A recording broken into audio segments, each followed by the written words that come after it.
Well, hello everyone. Hopefully everything is working properly. My internet was being most uncooperative for a little while there, and I thought I might actually have to cancel this little impromptu event. But anyway, hello everyone. I see we've got quite a few people here.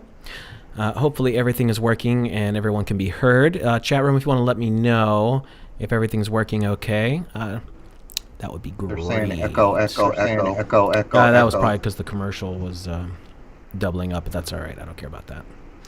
I will kill all that before we actually play the video we're going to play for everybody. So anyway, this little impromptu live stream we're going to do for a few minutes here is just a little presentation that Brett and I did together.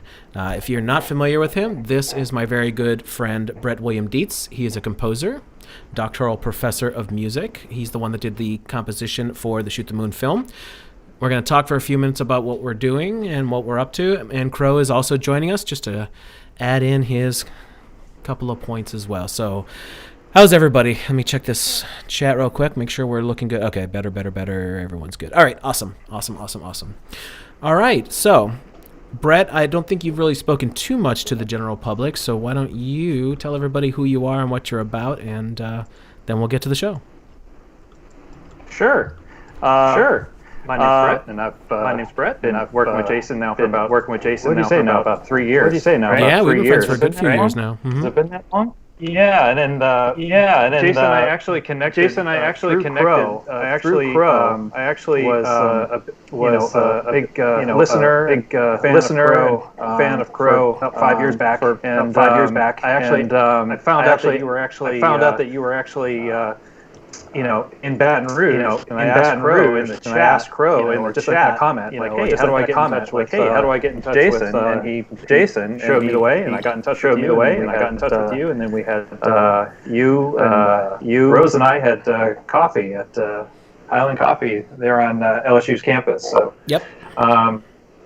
And as I've been slowly waking up to my life and all the crazy things in my life. The fact that maybe the government is not what I thought it was, and maybe I thought it was. The Earth is not what I thought it was. The Earth is not.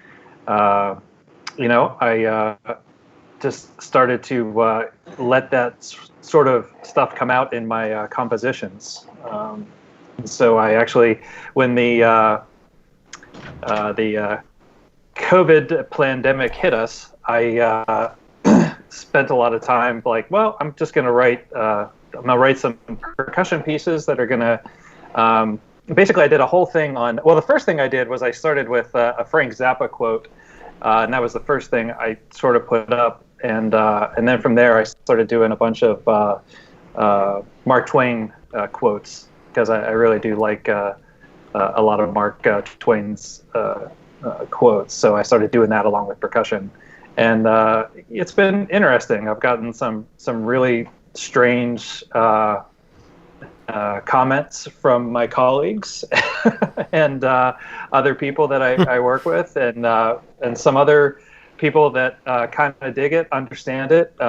My students all sort of know they know where I'm coming from, and they all seem to dig it. So that's about it. And then this last thing that I've been really getting into Frank Zappa a lot, and I know this piece called "I'm the Slime," which is about basically how the TV is not a very good thing for you or anybody. And he put this out there in 1973, and there's a really good video of him doing it on Saturday Night Live, and Don Pardo does the part that Jason does in the cover that we just did. So that's about it. All right, I know we got a little cut off at the beginning here. Apparently I'm still having a little bit of internet issues, but the bottom line is Brett and I met a few years ago. He was a listener of the show, of Crrow777 Radio. He reached out to me when I was living in the Baton Rouge area. We met up, and we became good friends right after that. And then a little while into our friendship, we were doing the film Shoot the Moon. I let Crow hear some of his work. I told him a bit about him, and we all had a little powwow. And that just all seemed to go well from there. I know Crow is a very big appreciator of classical music, so we have I know it's not straight classical. What was the term you used for it, Brett, for the film score? It's kind of, it would be minimalism, but mainly post-minimalism. So anything coming from 1980 and onward. Your picture keeps jumping around in size for some reason. I keep resizing. I see that. I'm just going to make it smaller and see if that helps. Maybe it's just too much. Isn't that a symptom of COVID? I think it might is. So is your big toe hurting, but only your right big toe. On your right big toe. Ah. But, yeah, but only if you're 65. or older. All right, I locked that down. Let's see if that damn thing works. Oh my God, we're just having problems out there. We have a thunderstorm right now, so that is probably the reason why we're having grief. But anyway, the reason why we're doing this tonight, just out of the blue, is because Brett and I did a cover of Frank Zappa's "I'm the Slime," and we just finished the video. And we wanted to show it to everybody, and it's pretty funny. We definitely went with the same kind of crazy, zany Zappa humor. But before we get to that, I think it's very important to discuss the fact of what Brett does. He makes these little art pieces. He's a percussion guy mostly, but he also is a very good piano player. I think you play a couple other things too, don't you, Brett? No, just mostly piano and percussion. So. Well, I guess the xylophone is considered percussion, but well, yeah. To a plebe like me, that's its own instrument. Let's see how good you are. Name the only xylophone lead in modern music. Let's say 1970s forward. Can you name that tune? Oh, I was going to say the theme to The Simpsons, but I hadn't thought about that. I meant radio play.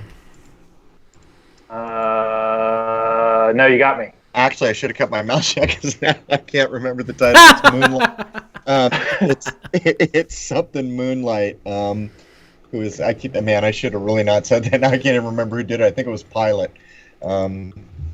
Moonlight Feels Right. There it is. Moonlight Feels Right.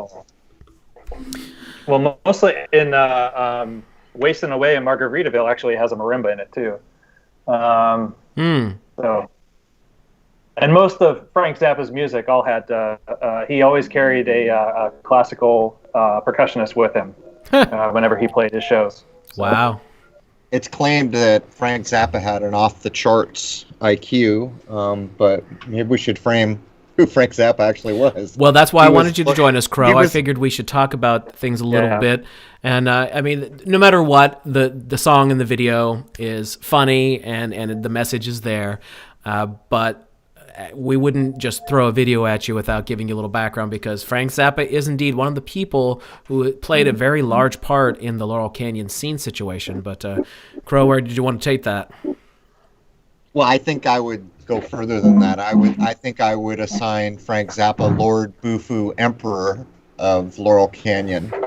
I think that's where I'd put him. As a matter of fact, I think you can put at his feet the complete success of Alice Cooper is probably even to do with Frank Zappa, and Alice Cooper was about as far from that scene as you could get. He was connected in ways we may never know for sure, but there's old interviews you can catch of him, and it's pretty clear he's a genius. Yeah. You can see the older generation looking at his young kind of hippie-ish butt, trying to put him down, and they can't do it. He's too sharp. But I think people should understand that he was basically the king of Laurel Canyon and that construct. Yeah, if you haven't read one the of book, the other things. Oh, sorry, Brett. Go ahead. I think we got a lag here. Oh no, one of the other things that's very interesting about Frank was that Frank really envisioned himself as a classical composer. Not really. He liked. I mean, rock and roll was obviously, his main saying was, I could write classical music, but I'll never be famous and nobody will listen to it. There you go. so he decided he'd put it out this way. But anyway, one of the things that's very interesting is that he was always writing from the time he was in his 20s, even at Laurel Canyon, trying to write classical music. And one of the things that was very interesting is he never studied anything. He never studied Mozart. He never studied Beethoven. He only studied the composers of the 20th century. And so he said in an interview, he said, I'm not really interested in Mozart or Beethoven. I'm only really interested in Webern and Schoenberg and Bartok and a little bit of Stravinsky and onward. So that's what's really interesting. Is that Brett, I hate to interrupt, but is that like a hidden is that a hidden Jewishness reference, or what's that about? What do you mean? I didn't get the Jewishness. Well, you named all the composers of the modern era. Sounded like some of. I'm just wondering why. Yeah.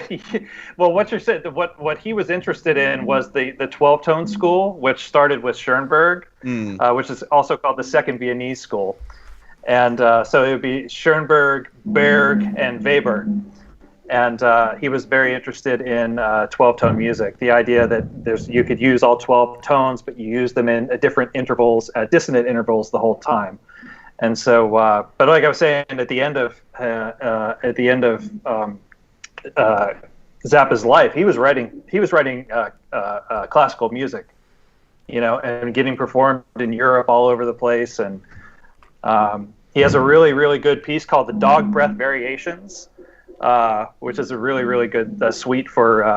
I played it with band. I think it's for orchestra as well. But he's a very, very interesting, captivating composer. So. Did that go where you wanted it to go, Crow? I learned something new that I was going to ask. You're saying 12 tone. So is the antithesis the idea of 7?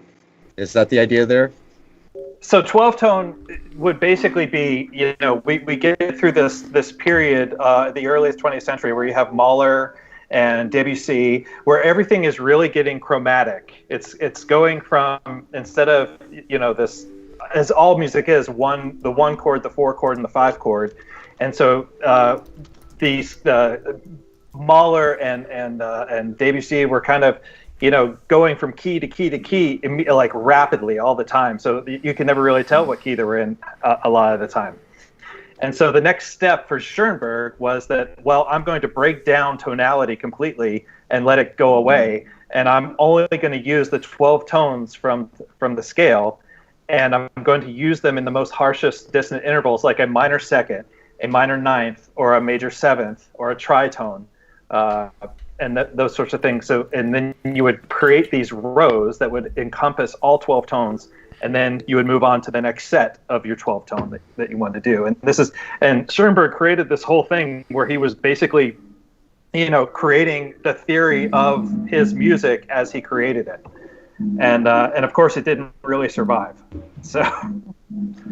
So I guess if I'm understanding, the whole idea of 12 tones is there's all these notes that might not get used, and the 12 tone is ensuring that they all get used regularly. Is that the idea?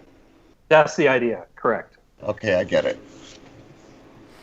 And all you have to do is go listen to some Weber music and some Schoenberg music, and you'll just see that it's not anywhere near what you would think classical music should be. It's very, very dissonant. In fact, a good movie to watch is Shutter Island, where they're actually using John Cage and Morton Feldman and some of these, modern, not modern anymore, they're dead, but 20th century composers. And the music is very, very dissonant and almost very hard to listen to, as a matter of fact. So before we premiere the song here, I didn't want this to go on too long. The whole thing behind Frank Zappa was he was definitely a huge part of the Laurel Canyon scene that we've discussed many times. He had a place called the Cabin. It was a log cabin where he had a lot of the up-and-coming musicians hanging out, actors too, by the way, television and movie. They would all kind of congregate there, and while it's not completely disclosed by anyone on the inside what Frank Zappa was really all about, it's obvious that this man and his very high intelligence, even at his young age, late 20s, early 30s, was definitely doing something to direct the show overall.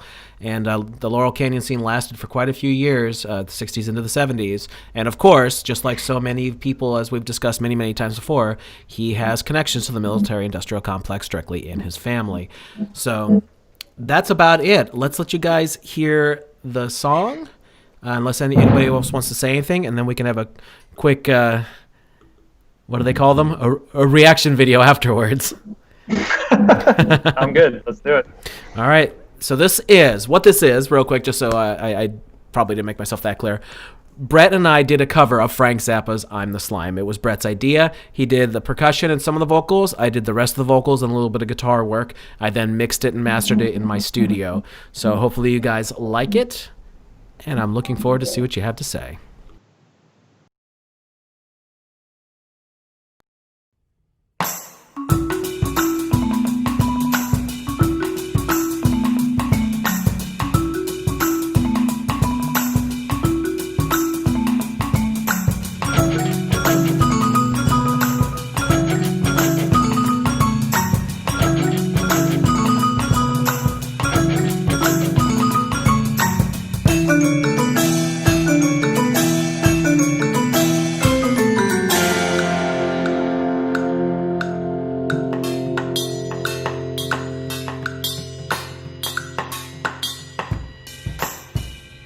I am gross and perverted. I'm obsessed and deranged. I have existed for years, but very little has changed. I'm the tool of the government and industry too, for I am destined to rule and regulate you. I may be vile and pernicious, but you can't look away. I make you think I'm delicious with the stuff that I say. I'm the best you can get. Have you guessed me yet? I'm the slime oozing out from your TV set. Willow baby, while I lead you, and eat the garbage that I feed you. Until the day that we don't need you, don't for help, no one will heed you. Your mind is totally controlled. It has been stuffed into my mold, and you will do as you are told until the rights to you are sold.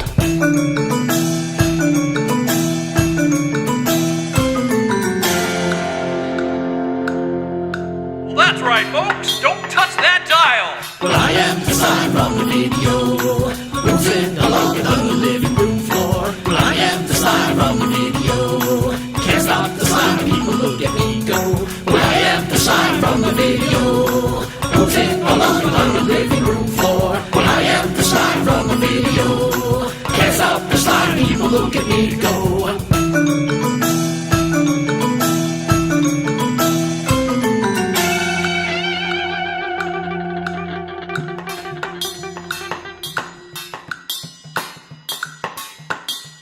Good night, folks. This has been Anderson Pooper Scooper reporting.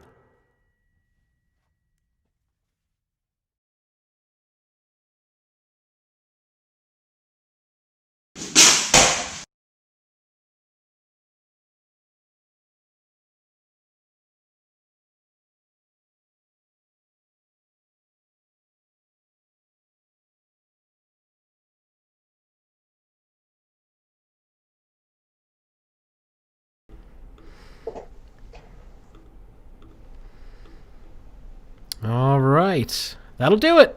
I think we're back on. Let's hopefully this internet holds out on us so we can finish our chat here. Crow, you still with us too?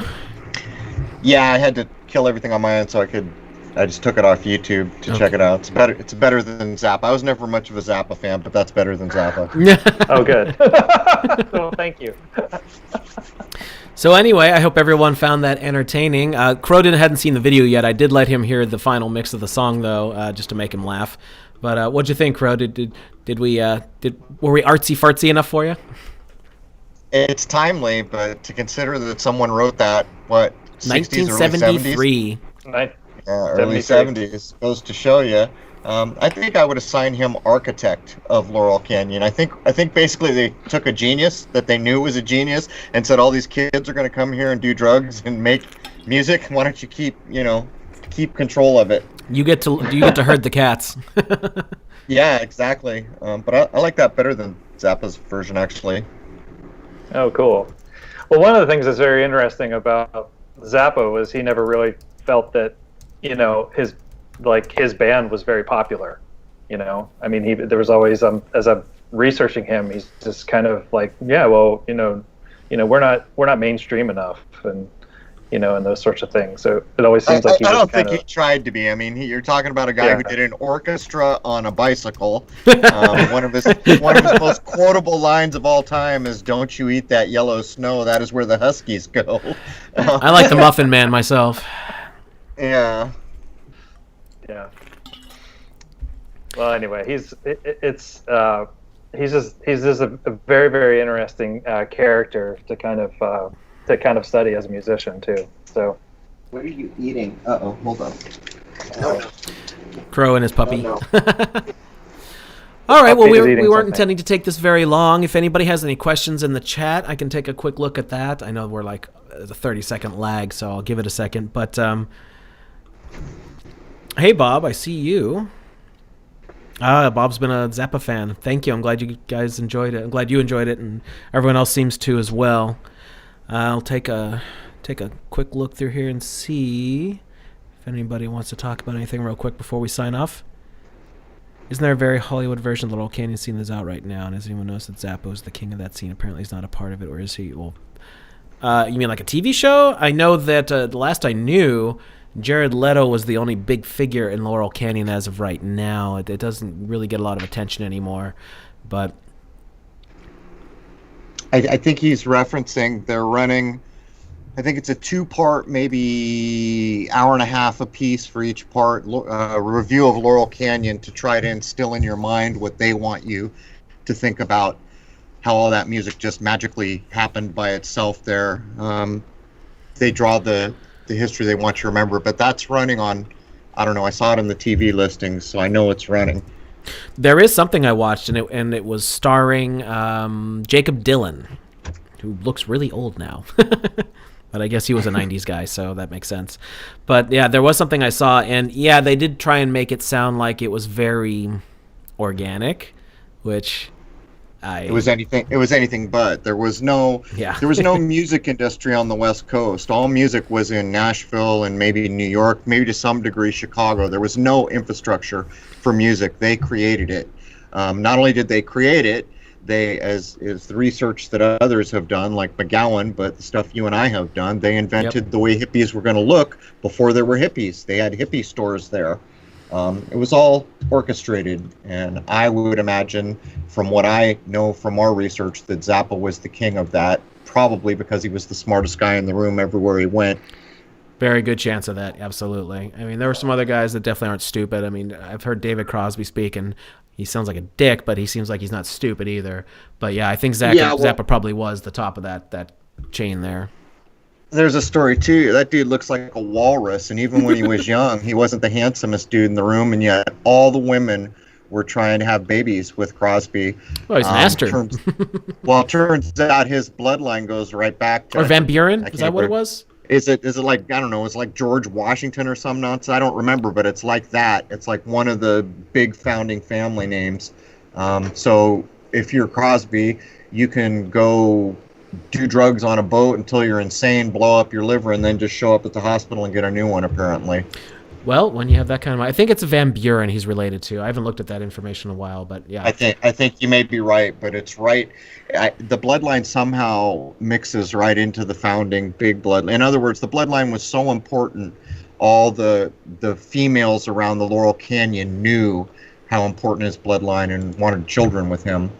Right. Well, that's actually who I believe, if I remember correctly, Madonna had one of her spawn with. Oh, there you go. If I remember correctly. Again, I haven't looked at that information in a while, but that sounds about right. But yeah, so there you have it, folks. I hope everyone enjoyed this little out of the blue thing. I just kind of thought of doing this today since Brett got the video done last night, and I was like, oh, this is cool. We should talk about this a little bit and let everybody see it as like a preview kind of thing. I did upload it just by itself on my channel if anybody wants to go back. Brett did put a lot of cute little things in there that you might want to go back and watch it slower. He definitely did a great job with all of that, and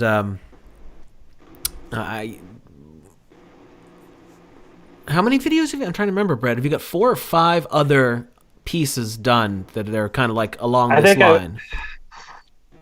I think I have about 6 or 7. I mean, you have to go back in my I mean, I have a lot of videos logged. A lot of it is, stuff from LSU, my students, and myself. But, some of the stuff that is kind of more on the Awake side is clearer to the more recent stuff. So Right.